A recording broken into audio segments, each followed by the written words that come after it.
Les amis, j'espère que vous êtes en forme aujourd'hui. En tout cas, moi, je le suis quand même. Mais bon, avant de commencer, vous connaissez le rituel. Si vous êtes nouveau sur la chaîne, sachez que Terre Noire est une chaîne qui va vous parler de l'Afrique d'hier, de l'Afrique d'aujourd'hui, à l'Afrique de demain. Ça va vous parler d'histoire, d'économie, de tous les faits de la société. Donc, n'oubliez pas de vous abonner à la chaîne si vous voulez avoir le même genre de contenu. Et surtout, laissez un petit pouce bleu sur cette vidéo et un petit commentaire pour nous dire ce que vous en pensez. Ça nous aidera à nous améliorer dans nos contenus.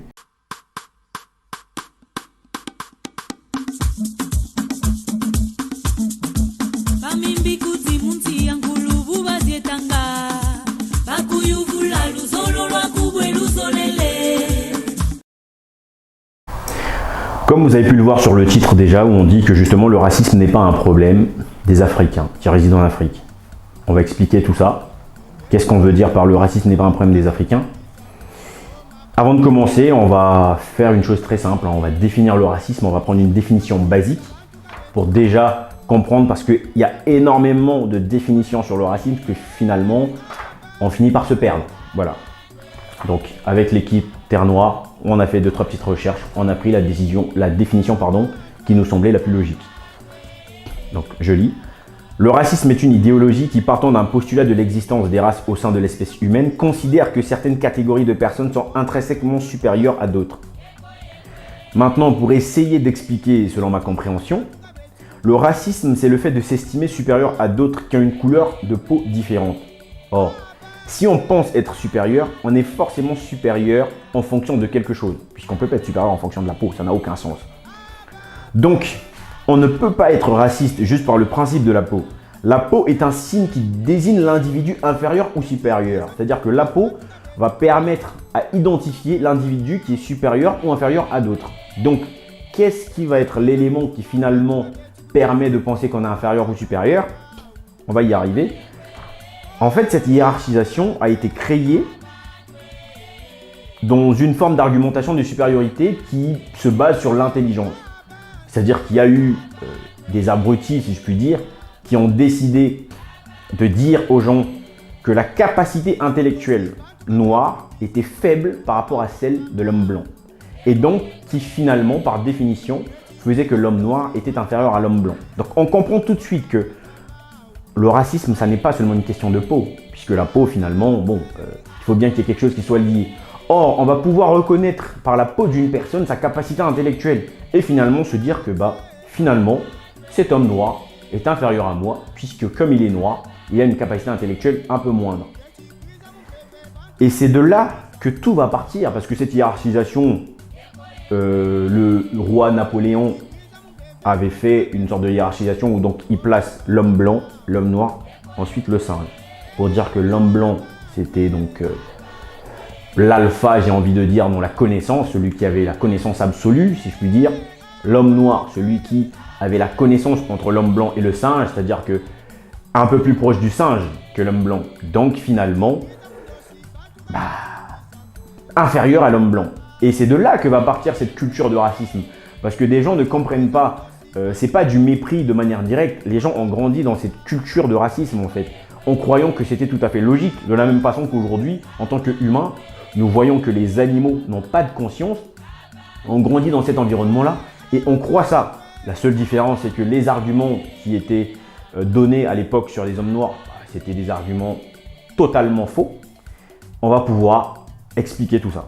Aujourd'hui, je vois énormément, en tout cas, tout le monde pourrait me l'accorder, énormément de hashtags, que ce soit des Black Lives Matter, énormément de choses contre le racisme. Mais je suis désolé, toutes ces actions, en tout cas pour l'instant, n'ont presque 0% d'effet. C'est-à-dire qu'aujourd'hui, les gens préfèrent pleurer, les gens préfèrent se lamenter, demander dire en tout cas que leur vie compte.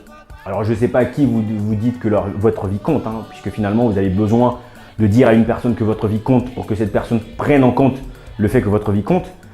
Et c'est bien là le problème, c'est que je pense que le racisme aujourd'hui, c'est pas une chose où justement qu'on devrait réclamer de cette façon-là.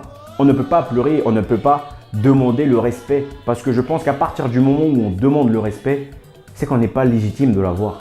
Le respect, ça se mérite et ça se gagne. Et si certaines personnes se sentent supérieures aux Noirs, alors ça peut être dû à l'éducation, ça peut être dû à toute cette aliénation déjà qui a été formalisée depuis des années sur ces personnes-là. Et derrière, nous, notre réponse, c'est finalement que des pleurs, de leur dire écoutez, notre vie aussi compte, la vie des Noirs compte. On a vu avec ce qui s'était passé sur George Floyd. Voilà, tout le monde, Black Lives Matter. C'est pas parce que Lukaku, je ne sais pas, ses coéquipiers à Chelsea, avant un match de football, va mettre un genou au sol, que la vie d'un Noir quelque part a changé. C'est pas parce que à chaque compétition, que ce soit les Jeux Olympiques, que ce soit peu importe, que les gens mettent de genoux au sol, que finalement ça vous apaise, vous vous sentez un peu moins dénigré. Je trouve ça stupide. Voilà, j'ai envie de dire que je trouve ça stupide aujourd'hui. Fâchez-vous comme vous voulez, je m'en fous. Toutes ces actions finalement qui sont là que pour l'image et qui d'ailleurs de toute façon sont souvent emmenées politiquement par d'autres personnes. Je pense pas que ce soit aujourd'hui la solution pour pouvoir éradiquer le racisme. Mais c'est vrai. Un peuple fort ne cherche pas l'amour d'un autre peuple. Le peuple africain aujourd'hui, en tout cas pour ceux qui résident dans le continent africain, ne sont pas là en train de pleurer l'amour d'un autre peuple. Alors vous allez me dire oui, mais il n'y a pas le racisme en Afrique, c'est normal parce que c'est un continent où il n'y a que des Noirs. Oui, bien entendu. Alors, à l'exception de quelques pays du Maghreb et d'autres pays voilà, qu'on ne va pas forcément citer, il n'y a pas de racisme en Afrique. Et aujourd'hui, il faut comprendre qu'il y a quelque chose de systématique qui se fera toujours que, à partir du moment où les Africains quitteront toujours leur continent pour l'Occident, pour peu importe l'endroit, parce qu'ils sont en train de souffrir, on va toujours moins les respecter. Vous savez comment est-ce qu'on voit l'Afrique aujourd'hui. L'Afrique, c'est un continent, on nous montre que de la souffrance, on nous montre que des maladies. Et donc tout ça contribue au fait qu'on se dise, mais finalement, c'est la preuve que les Noirs, il y a quelque chose qui ne va pas. Ils viennent nous envahir, comme disent certaines personnes, hein. Je ne vais pas citer des noms ici. Et donc, certaines personnes se disent que finalement, que lorsqu'ils se battent pour le racisme, ils se battent pour les Africains aussi. Je suis désolé de vous le dire, vous ne vous battez pas pour les Africains. Alors, attention, je ne suis pas ici en train de dire que le combat contre le racisme n'est pas un combat qu'il faut mener, ou n'est pas un combat qui a de la valeur. Je dis simplement que lorsque vous vous battez pour vous, en Occident, vous vous battez pour vous dans la diaspora. Et ça s'arrête au niveau de la diaspora. La question du racisme ici se pose parce que des jeunes vont quitter leur pays d'origine en Afrique, aller dans des pays comme la Chine, le Koweït. Pourquoi? Parce que très simplement, dans leur pays, il n'y a plus rien. Il n'y a plus d'espoir.